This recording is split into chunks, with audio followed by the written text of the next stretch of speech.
कौन सी लिंक किसमें? जो लिंक भेजा उसको क्लिक करिए। क्लिक करना। हाँ पूरा आगे आगे ऑफलाइन। अभी देखो तो आ ही गया मेरे पास था। एक ऑफर है ऑफर स्टूडियो 2 में।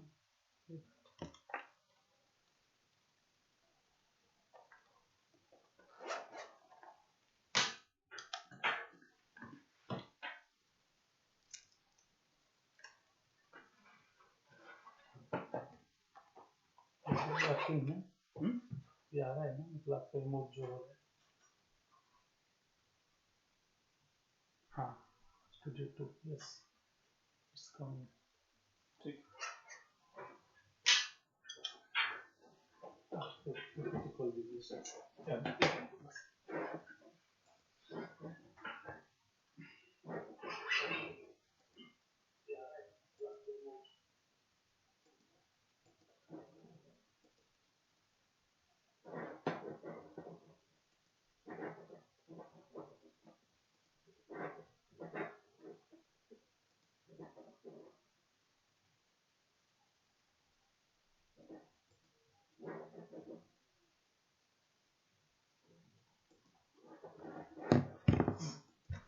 कैसे पता चलेगा? मैं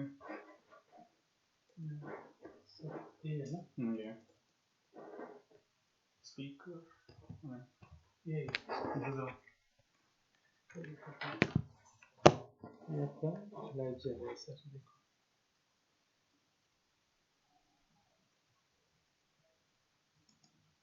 कैसे पता चलेगा लाइव जा रहा है? मैं आपको दिखाता हूँ।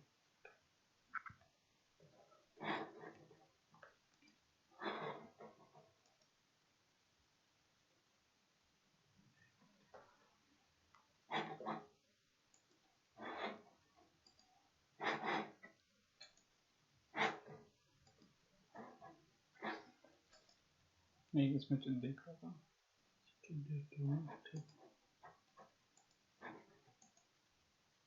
ठीक है आ रहा है, लाइव आ रहा है। चेक डिस्प्ले प्रेजेंटेशन में चले जाएगा। Go live sir.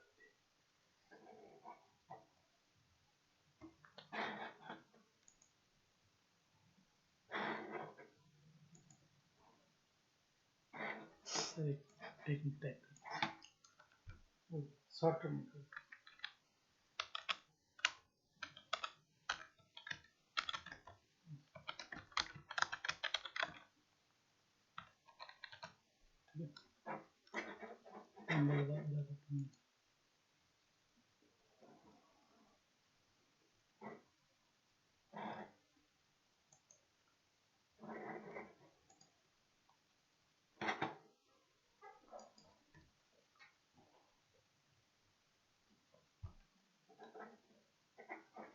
PPT thank you. मैं वॉच कर रहा हूँ मोबाइल आप करो। Good afternoon, everyone. I'm starting my general club. My general club topic is dysplasia at margins. This is a brief line on today's JC. What is the margins definition in terms of pathological guidelines, that is CAP guidelines and NCCN definition, and the main article and the related articles, and we'll draw some conclusions and the take-home message. Dysplasia at the margins. The main aim of any curative intent surgery for oral cavity squamous cell carcinoma is to reach a clear margin. So sometimes this dysplasia at surgical margins will come up as a surprise for surgeons even after a day-long hours of surgery and for reconstruction. As you're well aware of this concept called field cancerization. When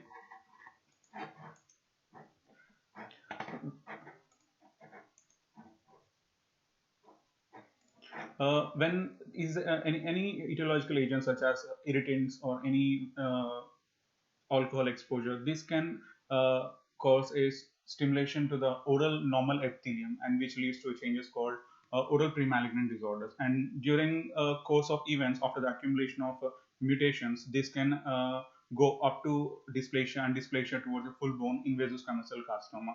This is what the field cancerization concept that was given in 1964.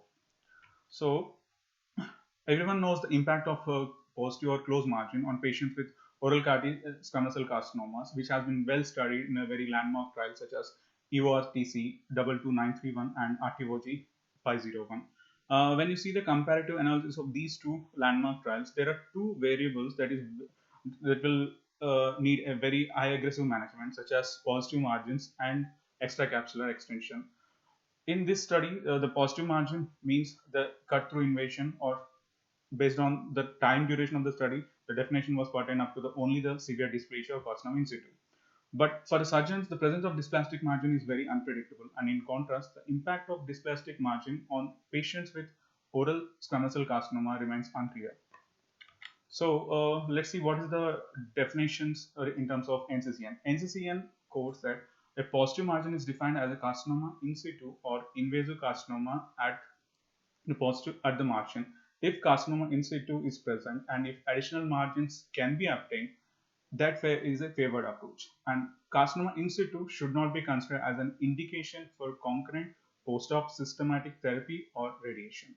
The same thing CAP guideline says that demonstration of positive margin, definition of the positive margin is the invasive carcinoma or carcinoma in situ or high grade dysplasia such as moderate or severe or microscopic cut through of the tumor. Generally, a mild dysplasia at the margin should be considered as a low risk and negative, while the severe dysplasia at the margin is considered as a high risk and a positive.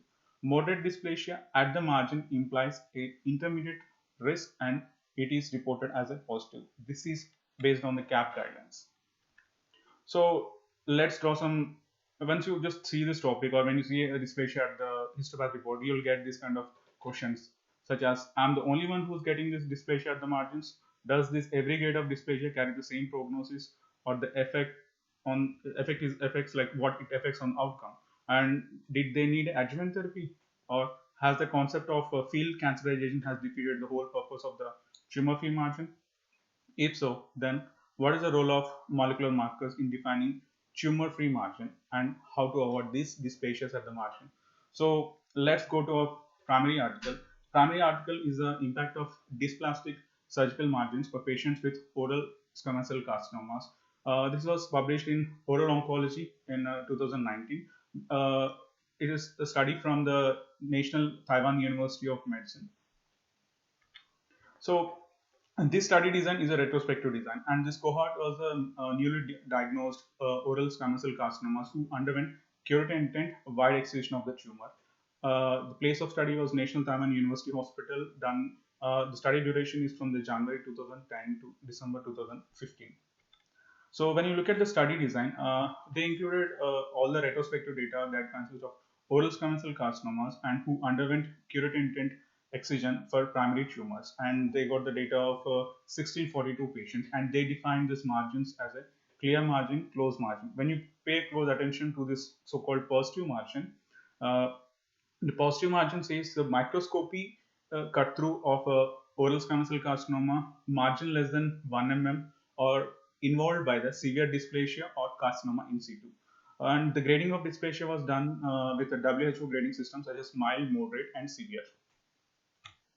After excluding the patients with previously treated oral squamous cell carcinomas and the primaries of head and neck other than squamous cell carcinomas and malignancy outside the head and neck region and second primaries, and they excluded the patients with previous history also. And after excluding all these subjects, they got these four cohorts, that is cohort with a clear margin, positive margin, closed margin, and dysplastic margin. So they assess the outcomes in terms of primary outcome and secondary outcome. The primary outcomes are disease-free survival and overall survival, and the secondary outcome is the local control rates. So let's see the basic clinico-pathological characteristics. When you see this clinical distribution of these patients along the four cohorts, most of the patients are at over the age of 50 years with male predominancy, and when you compare these patients at the subside wise, tongue constitute maximum number of cases. And when you see at the T stage classification or N stage classification, most of these cases belongs to T1, T2 or N0, N1 stage. And when you check for the just distribution of these variance and along all the groups, those are very, very significant. And there is no unequal distribution of these parameters in terms of cohort distribution. When you check the dysplastic margins, there are 41 patients shows the dysplastic margin, and there are 117 and 53 moderate to mild dysplasias respectively. And these patient and some of the patients in this cohort have already received post-op adjuvant radiotherapy in different cohorts, and you can see the distribution among the clear, positive, close, and dysplastic margins. And when you see the pattern of relapses, local uh, recurrence pattern was high in case of positive margin, and same in regional and distance failure also been more commonly seen in the positive margins.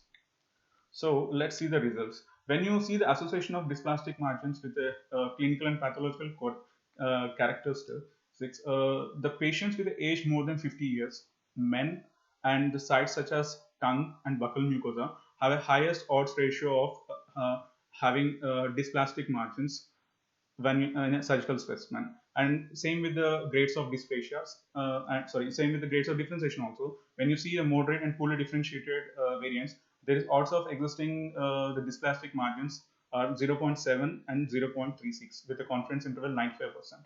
And same thing was reflected in T staging also. The patients with early lesions such as T1 and T2, and patients with no perineural invasion or no lymphovascular invasion, and the patients with tumor thickness of less than 10 mm have a higher incidence or higher association of dysplastic margins.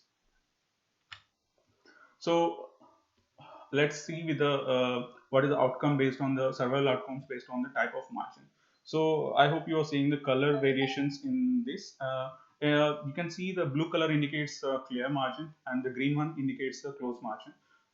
The black one indicates a positive margin, and the yellow one indicates the dysplastic margin. So when you see the cumulative disease-free survival, the clear margin has 63% of disease-free survival, and closed margin is 51%, positive margin is 37%, and dysplastic margin is 57%. When you compare this dysplastic margin with respective to the positive margin, closed margin, or clear margin, you can see differences only in case of clear margin and the positive margin.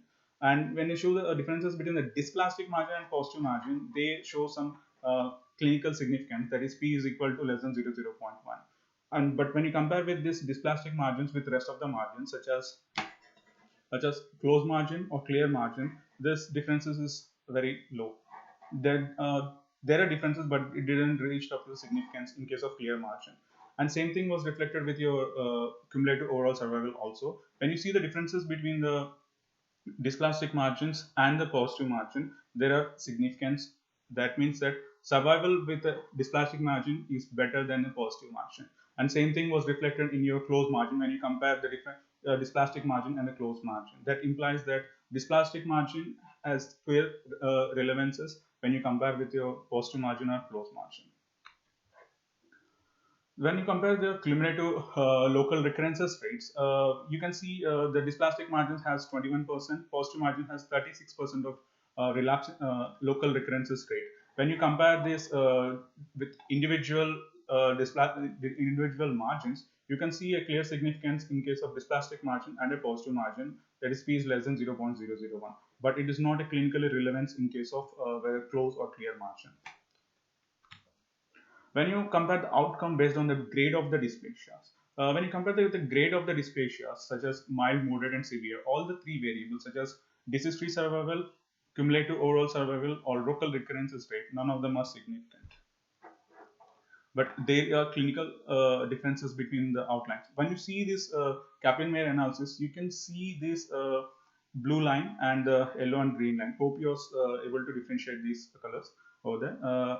And there are, you can see the behavior of these two lines. They are closely associated with each other till your this 60 months. That means the 5-year overall survival line index. So there are some significant differences, but it doesn't reach up to the clinical level of significance, such as p-value. But there are some differences. When you see the same thing in a cumulative recurrences rate, there are no much differences between the dysplasia such as mild, moderate, or severe. Even the severe dysplasias have a recurrences rates of 26.2 and mild has 21%. So there is no differences in these two. So when they subjected each individual parameters for disease-free survival in terms of univariate analysis and multivariate analysis, they found out all these variables are associated with the disease-free survival and overall free survival. Patients with age more than 50, patients with a male predominance, patients with a subsite such as tongue, and poorly differentiated variants with advanced disease and end stage such as T2, T3 has a univariate uh, correlations with the disease-free survival and overall survival. When you pay close attention to the type of margin, the positive margin has a higher relevance. That is, disease-free survival was 37% and has a close related the clinical significance also. And same thing was reflected in your multivariant analysis. When you see the multivariant analysis for associations for predicting your poor prognostic values for your disease-free survival and overall survival, you can see these highlighted ones are very correlated in terms of their hazards ratio and the clinical relevance also. But the problem you can see is the dysplastic margin is not a independent predictor for either of the disease-free survival or for the overall survival. Rest of the all these parameters are associated with a poor prognosis, such as decrease in the disease-free survival or decrease in overall survival. And so in this subset, when they evaluated this cohort, they seen that there is an equal amount of distribution in the cases with the dysplastic margin with less than 5 centimeters and more than 5 centimeters, 5 mm. So they took this again subset analysis in terms of cumulative disease-free survival, overall survival, and local recurrences rate, and none of them was significant for their relevant for clinical relevance. But there are some differences in overall survival where you can see the distance with more than 5 mm has a better sorry, distance with at more than 5 mm has a better survival compared to the patients with a less than 5 mm. Sorry. And in one subset of patients, out of 49 patients, they have with dysplastic margin, they receive the adjuvant RT also, and they assess the what is the role of adjuvant RT in a dysplastic margin. So when you see the cumulative survival analysis at 60 months, that is 5 years survival, you can see the patients with dysplastic margin who didn't receive radiotherapy and did receive radiotherapy. Patients are 21 and 12.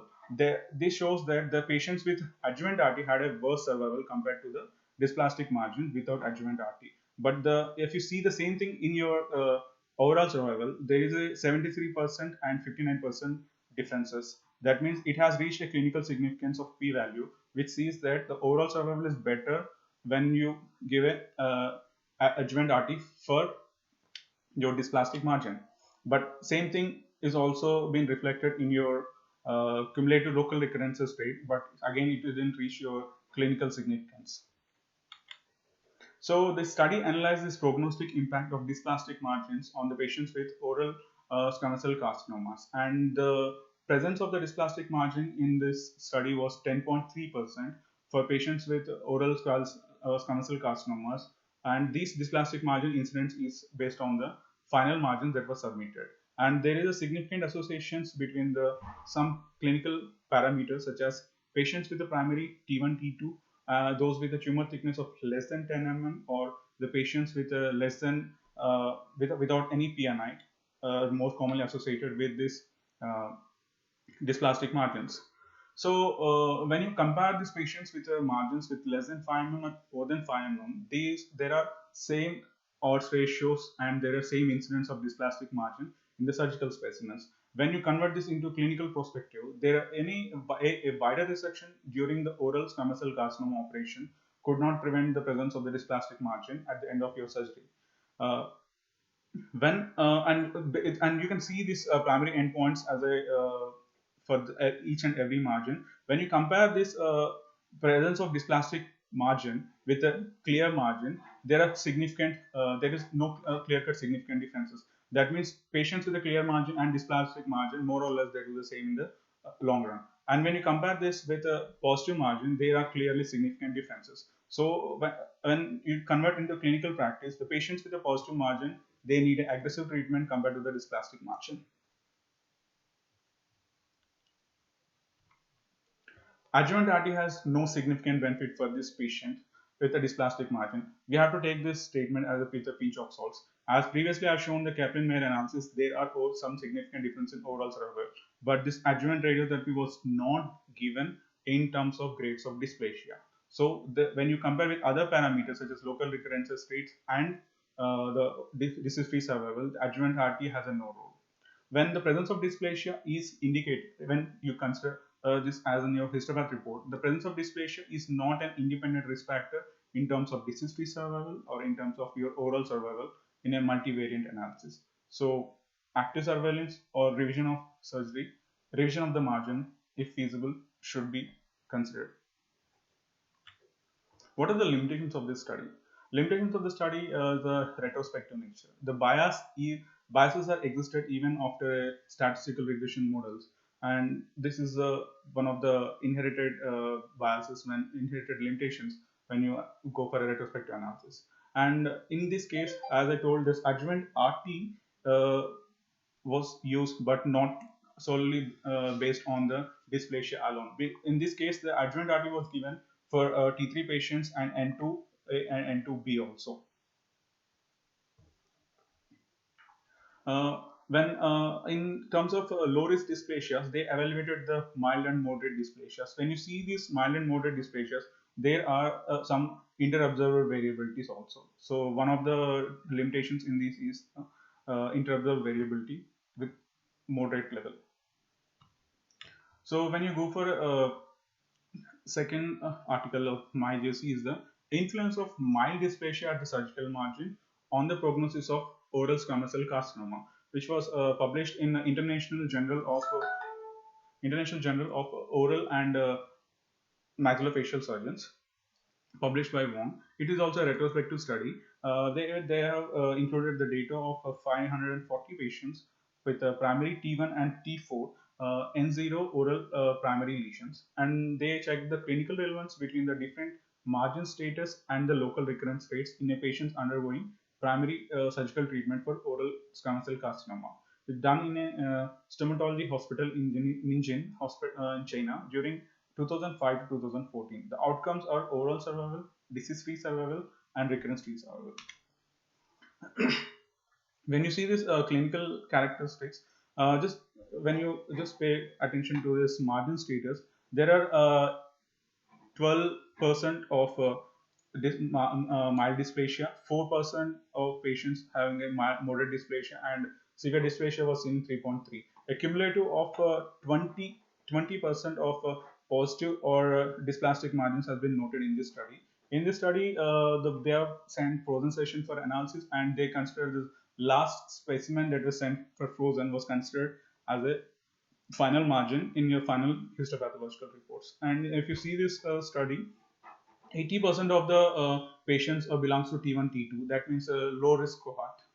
So when you compare this overall survival analysis, you can clearly see the differences in the curve in relation to the time. And this is a 5-year overall survival. When you see the differences between the negative margin and the mild dysplasia, there is no much clinical significance. But if you see the this maroon color and the green color, they go in a hand to hand with the same pattern.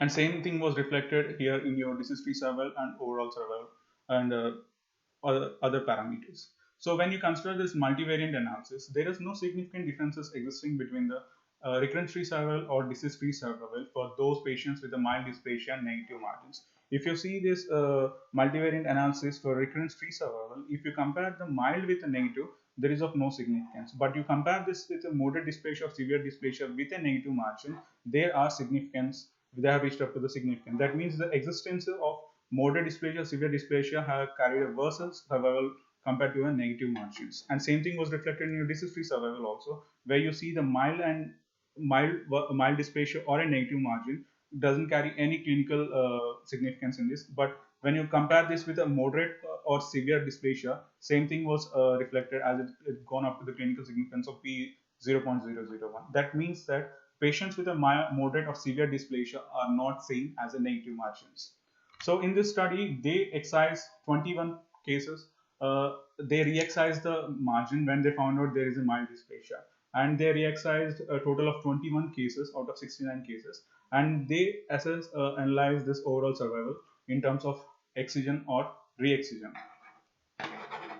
So if you see this blue line, it's a mild dysplasia with re-excision, and the other with excision, and the other maroon line is a mild without re-excision. And there is clear-cut demarcation between these two lines. That means the patients with a mild dysplasia who underwent for re-excision, they have better overall survival, recurrence-free survival, and disease-free survival also. But you can see the same trend there. Moderate and severe dysplasias goes in hand, and this implies that they are of same clinical behavior. So patients with a moderate dysplasia who do not underwent re-resection demonstrate a significant worse recurrence-free survival or disease-free survival than those with negative margins.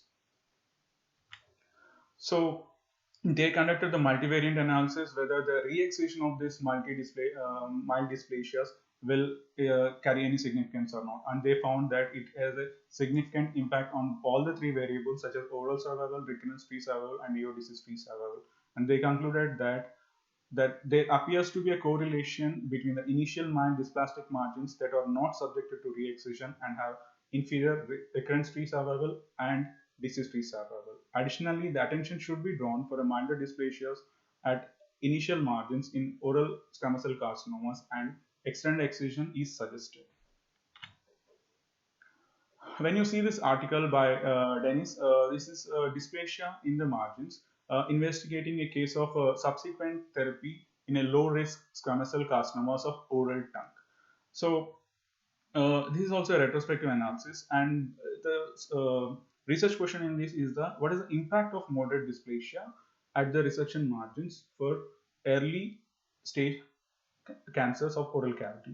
And this is also retrospective analysis. They included only primary cases such as T1, T2, and 0, which was done. This surgery was done alone at the Fox Center, which is from the Philadelphia, and this study is from 1990 and 2010. They retrospectively review all the data of these patients, and they analyze these three parameters and the predictors of these three survival outcomes such as overall survival, disease-free survival, and local control.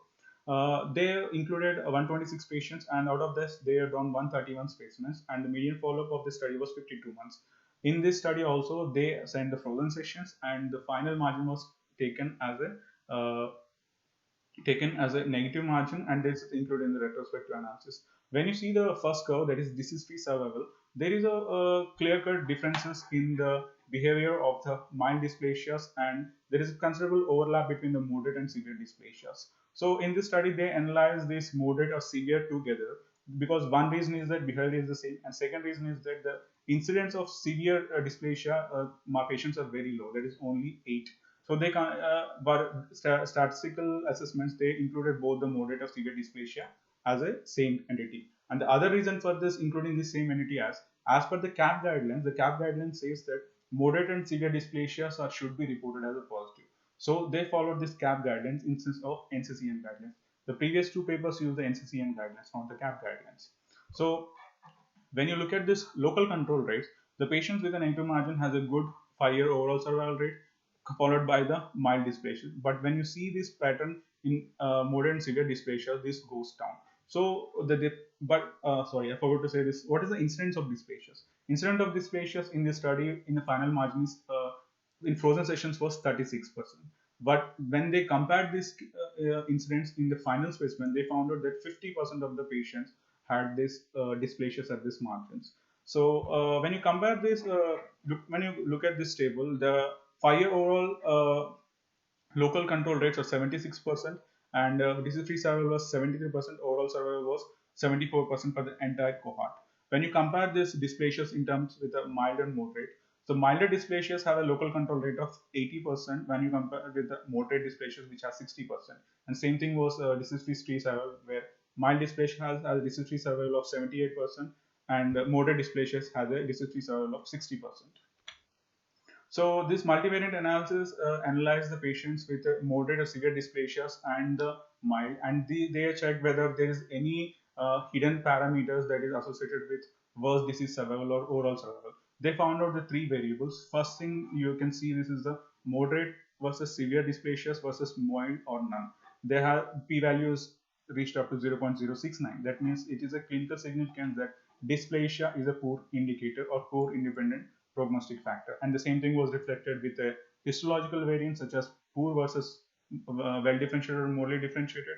And you can see this neck dissection. The patients with neck dissection, uh, the patient with neck dissection has a better survival compared to the no neck dissection. In this case cohort, 50% of the patients received neck resection and 50% of the patient was observed with the clinical. So patients who underwent for observed observed for next surveillance by clinical observation, they had a poor overall survival. So when they analyze these parameters in terms of 3 years, there is of no clinical relevance. But they compare this at 5 years, they find that the moderate and severe dysplasias at the margins has a worse local control or disease-free survival. And this effect has reached your, when they compare with individually, they analyze that separately the detrimental effect of moderate dysplasia at the margin persisted, and the effect of severe dysplasia at the margin was approaching the significance when they compared with the mild dysplasias. So the mild dysplasia at the margin did not uh, uh, carry a significant impact on the local control or disease-free survival. So this is a very recent article. This is also a retrospective study where they focused in early oral squamous cell carcinomas of pathological T1 and T2 N0, and they collected the data of 72 patients, and they divided these patients into the mild, moderate, and severe dysplasias. You can see the demographic table and the distribution of clinical parameters on that. And their research question in this study was to what the expression of p53 protein in the dysplastic margin to establish whether this marker could predict a local recurrence in a patients with a dysplastic margin. So when you compare the sorry, this is your this diagram shows your association of p53 expression in all the grades of dysplasia such as mild dysplasia, moderate dysplasia, or severe dysplasias. The distribution is the equal. And when you compare this expression of p53 with the in terms of outcomes, you can see this survival curve, that is type A. This is the red one indicates the mild dysplasias. This blue one indicates your moderate dysplasia or severe dysplasia. The patients with a mild dysplasia at the surgical margin has a better relapse-free survival compared to the moderate and severe. And if you divide, when you combine these two variables such as moderate and severe, because of the low sample size, the clinical behavior of these two reflected as the same, and there are some significance between the relapse-free survival between your mild dysplasias and moderate dysplasia. This implies that the patients with a better mild dysplasia do better compared to your moderate dysplasia or severe dysplasias. So, and they compare this grade of p53 expression and the relapse-free survival. And in this, there's no differences in between the mild or moderate mild dysplasias in terms of p53 expression. But if you see this relapse-free survival between the mild and between the moderate and the severe, there are a lot of differences, and this has reached your clinical significance also.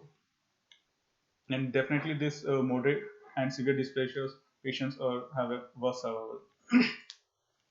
And this p53 expression and the relapse-free survival, when you compare this same survival parameters in case of p negativity, they didn't reach any clinical significance, but clearly they have reached significance in terms of p53 positivity. And by subjecting all these clinical parameters in multivariant analysis to see the determinantial effect of this p53 expression in the dysplastic margin as any clinical relevance, they found that it is an independent prognostic factor for survival. This can be, you can see it in the table, that is p53 with a p prevalence of 0.00, p value of 4. So both p53 positive expression in dysplastic surgical margin and the grade of dysplastic margins were correlated with a tumor recurrence and recurrence-free survival. This p53 overexpression was an independent risk factor for early oral cavity squamous cell carcinomas with a dysplastic surgical margins. So when you go through all these articles, still the clinical relevance of presence of epithelial dysplasias in the margins of surgically removed oral squamous cell carcinoma remains unclear and controversial, because all these data are retrospective data and there are no level 1 evidences. Although disease progression of mild and moderate dysplastic lesions can progress to a fully invasive squamous cell carcinoma is documented in the literature. The biological behavior of this moderate and severe dysplastic variant should be considered as the same, because they have a worse survival effects and highest chances of local relapse. So they should consider as biologically equal, such as what the CAP guideline says. Moderate dysplasias at the surgical margin should be considered for re-excision if feasible. When you recollect the second article, they says the re-excision has a better survival compared to your patients who in for in terms of the overall survival, disease-free survival, and local control rates. If feasible, re-excise or adjuvant RT if it is associated with other risk factors such as extracapillary extension or high nodal burden. And the other crucial factor is that even with the dysplasia, the cessation of the exposure to the carcinogen is likely to reduce the malignant transformation and reduces the chances of local relapse. Odds ratio of 2.43, which is high if there is a continuous exposure to the carcinogens. So coming back to the unanswered questions initially we thought, so I'm the only one who's getting these dysplasias at the margins? No, there are other people also getting this, and the incidence of these margins depend upon the specimens you have taken, that is 10.3 to 50% in your frozen to your final pathology. Does this every grade of dysplasia carry the same prognosis? No. Milder dysplasias has a better survival compared with your moderate and severe dysplasias.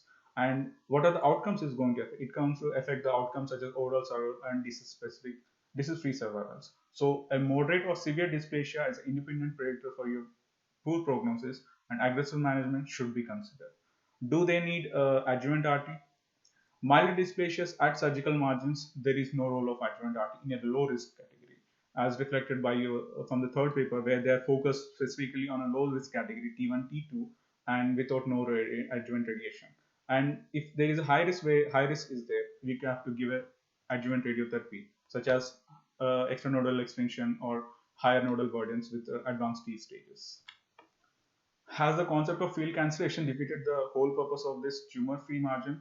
Yes, the proven by the molecular markers at the surgical margins like P53, carcinogenic and carbonic anhydrase, hypoxic markers. All this has proven that there are field cancellation. The concept of field cancellation they are validated, and they said like when you go away from the tumor, the foreign specimens that is taken from far away from the lesion, their molecular markers has gone down. That means that some amount of molecular differentiations was existed between your margin or your clinically visible margin and the tumor. So taking a 1 centimeter margin is going to give a clear margin. We don't know that. So how do we know this thing? And if so, what is the role of these molecular markers in defining the tumor-free margin? P53 positivity in IHC at the surgical margin is a independent risk factor for local relapse and worse survival in dysplastic margins also, as I presented the last article by Young. So how do you avoid this dysplasias at margins? First thing we can do is the frozen sessions whenever we have a doubt. And what is the level 1 evidences for this doing this? There are two trials. I'm going to give a brief on that because this is one trial called Lugol's iodine in a head and neck cancer surgery, a multi-center randomized controlled trial assessing the efficacy of Lugol's iodine to assist the excision of moderate dysplasia, severe dysplasia, and carcinoma in situ at the mucosal resection margins of oral and oropharyngeal squamous cell carcinoma. They included their initial recruitment is 400, but they recruited up to 409 patients, which included 300 low risk categories such as T1, T2. It's a double-blinded RCT done in UK, and the patient acceptance rates are 89% for this technique, and they have median follow-up of 36 months. They concluded that the dysplasia is reduced at the resection margins for T1 and T2 while doing this technique. And the other article says a school's trial is a Canadian optical guidance surgical approach for oral lesion surgical trial. This is also a randomized multi-center double-blinded controlled surgical trial In this experimental arm, they use this fluorescence, that is optical system, to demarcate the margin from a white light. So the experimental arm use the fluorescence visualization, and the and the control arm that will use the conventional white light for defining the margins. And they have recruited fairly to around 49 patients. And right now the recruitment was done, but they're coming up with a second analysis. There is a analysis by nuclear pleomorphism score. Uh, Nuclear pleomorphism score, and they said like there are significant differences when you use this fluorescence guided surgery compared with your white light, because the follow-up is going to end in 2001. Right now we are not provided with articles. Only I've got this secondary analysis, subset analysis. Based on that, they said like the fluorescence visual guided surgery or optical guided surgery has a better technique for the conventional surgery for defining the superficial margins, not for the deep margins. Thank you very much.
audio input.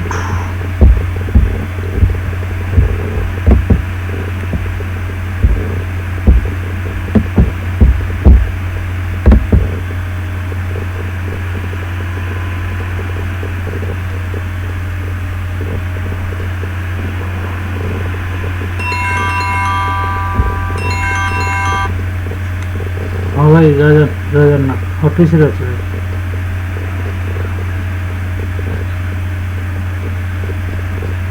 पूरा अच्छा work from home पूरा।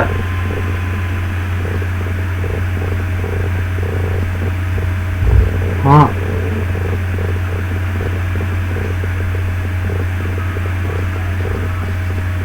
अच्छा अच्छा।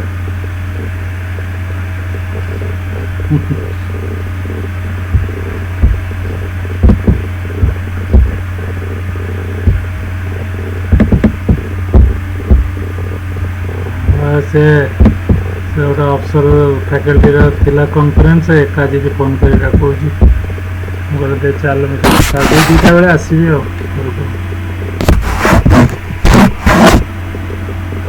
हाँ ठीक अच्छे मैंने गाधेली आज गाधेली ठीक अच्छे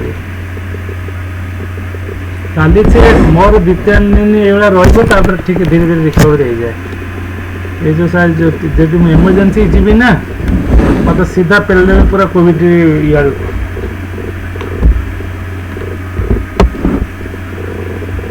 ना मो घर थुआई तो टैबलेट केते कंपानी केते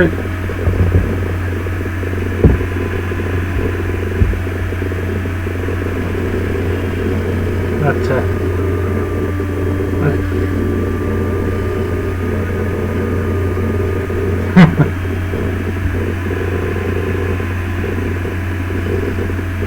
हो मु सारे काम हाँ कौन कौन कौन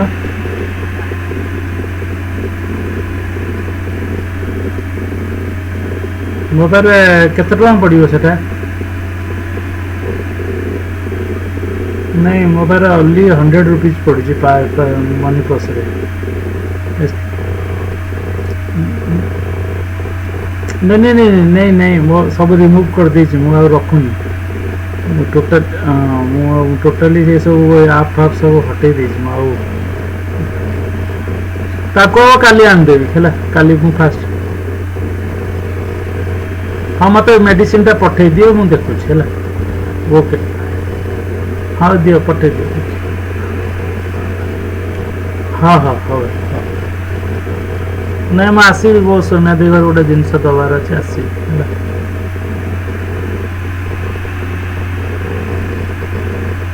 हाँ हो भाई ठीक अच्छे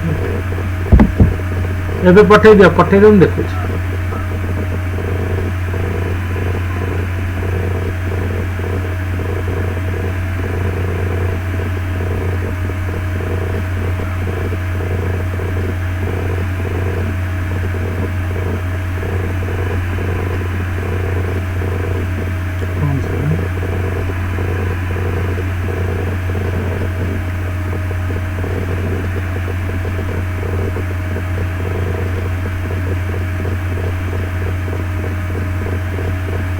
hello hello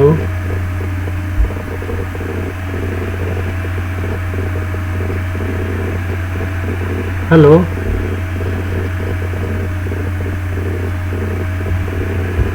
hello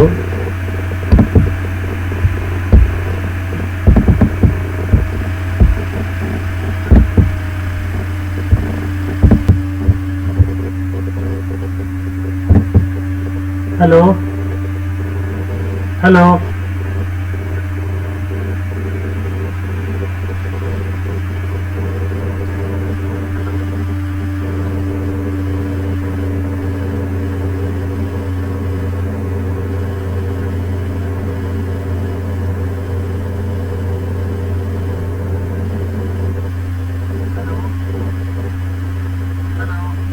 hello check 1 2 3 hello check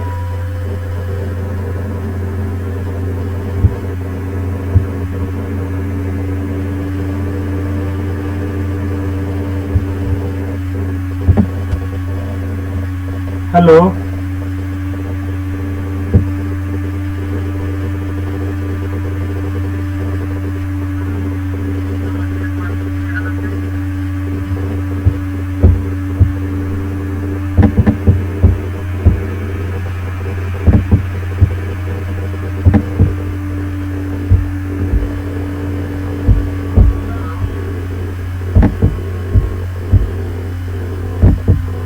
Hello.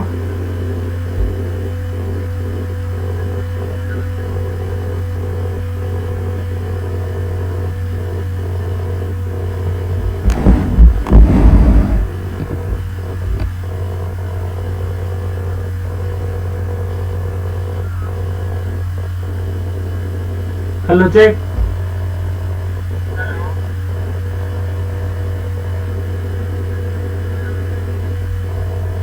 Good morning, everybody. This is for testing purposes.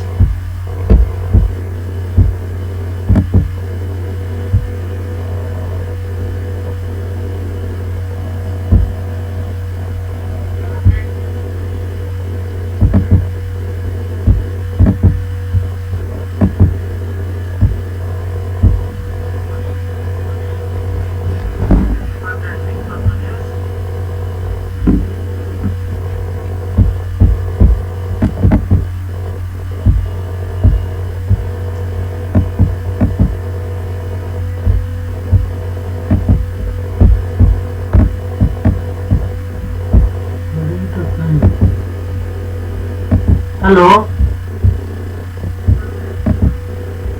Hello.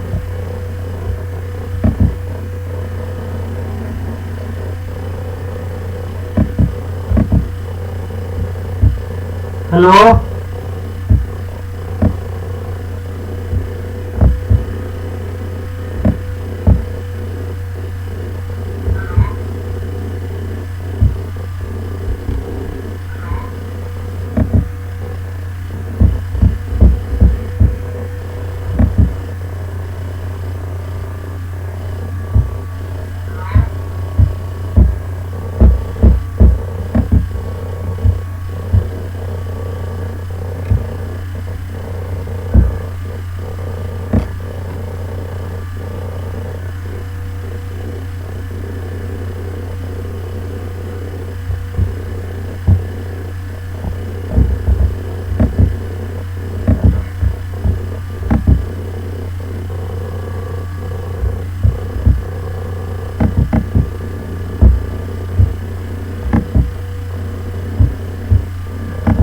Hello. Hello. Hello, check. Hello.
Hello.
Good afternoon.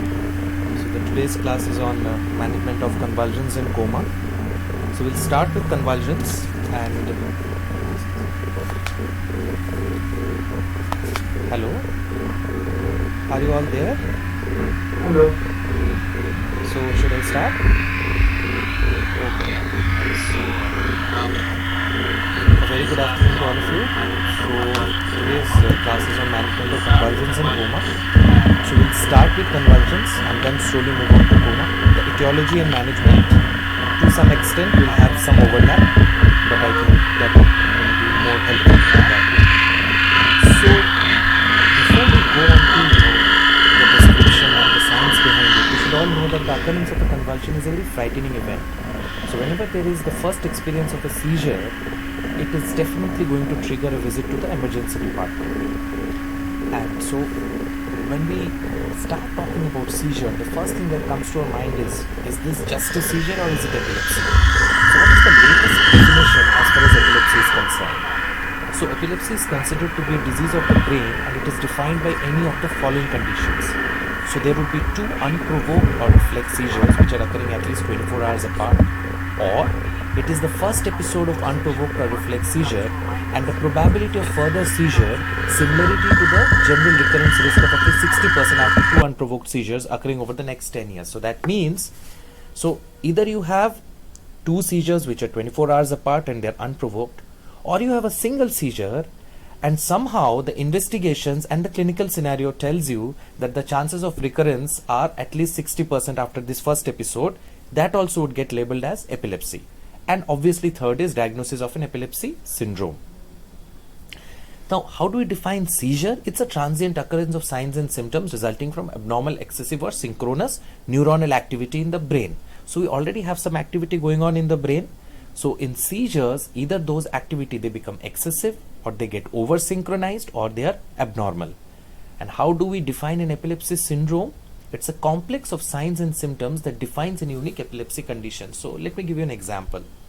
So the best example is West syndrome. So you have a specific type of seizure which is known as spasm, and then you have global developmental delay, and then you have a specific finding on EEG which is known as hypsarrhythmia. So there are signs and symptoms and findings which define this unique epilepsy condition. So it is known as an epilepsy syndrome, the West syndrome. And when we call it an epileptic encephalopathy, it is when the encephalopathy or the behavioral abnormality or the altered sensorium is secondary to the epileptic form abnormalities, whether clinical or on EEG.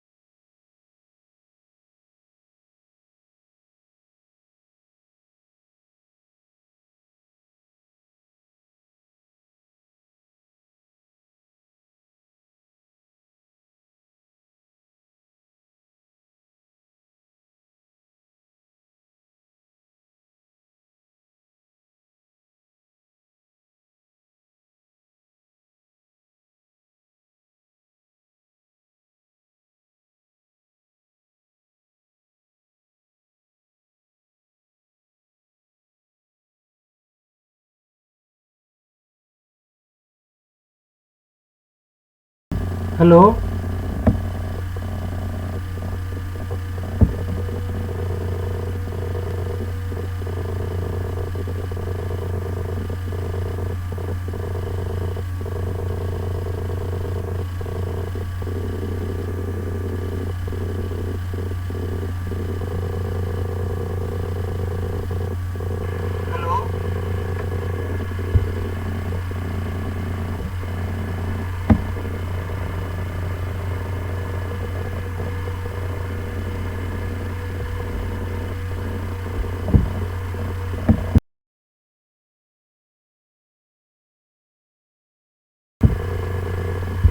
Hello.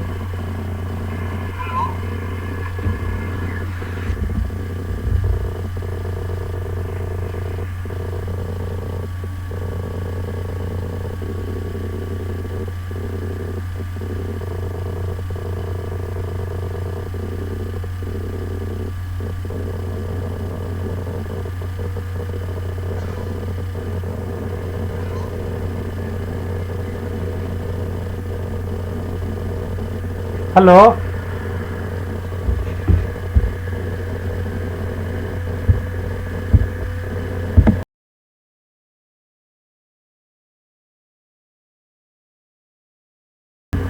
Hello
hello